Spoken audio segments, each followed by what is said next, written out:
You see, Jehoshaphat didn't gather the people to come and pick up their minds. It says, pray so that we will pick the mind of God. We want a word from God. How many of you came here hungry for just a word from God? I need me a word from God. I need to hear a thus says the Lord. Not how people think about my shirt, about my shoe, about your hairstyle. Amen. Whether your hair is blue, gray, indigo, who cares? Amen.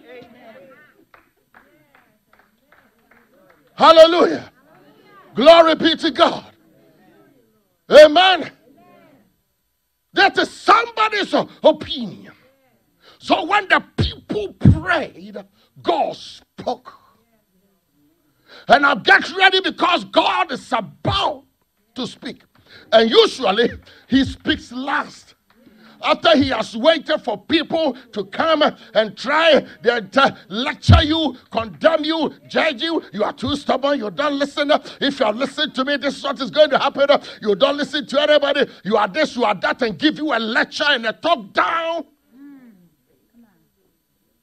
Then a voice. I say a voice. Hallelujah. Glory be to God. The Bible tells us in Luke chapter 5, the Jewish leaders went to John the Baptist and said, are you the prophet? Or we should wait for another. Tell us who you are. He said, people, I am the voice. Hallelujah. This is who I am. Isaiah 40, verse 1 to 5 has prophesied about a voice.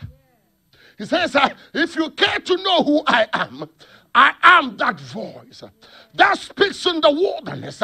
Make way for the Lord. Make way for the King of Kings.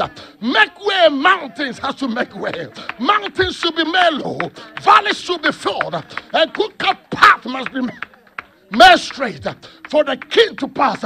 I am the voice. Not a voice, but the voice. Get ready for the voice. Hallelujah. That speaks to your purpose. That speaks to your tomorrow.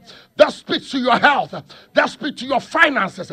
That speaks and discloses the unfailing plans of God for your life. Is somebody getting a word this morning? Shout, I need a word. I need a word. I need a word. One word from God. So the people were there praying, all united in prayer. And then the Bible says, God chose, hallelujah, a prophet whose name has not been heard before. You know, sometimes people judge you by your ministry size. Hallelujah. Glory be to God.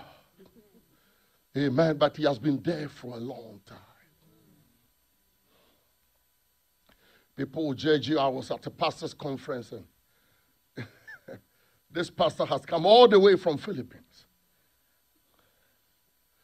And we just happened to be talking and he broke down crying. He says, I came here and they wouldn't let me even get parking because the car that I was driving was bad.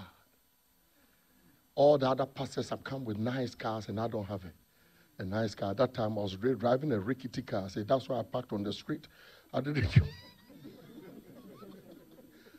Hallelujah. Amen. And they won't let me sit among the pastors. I've been there before. Because sometimes we are judged all the time. The authenticity of your ministry sometimes is proven by the number of people in your church. By certain extraneous element that sometimes you don't have control.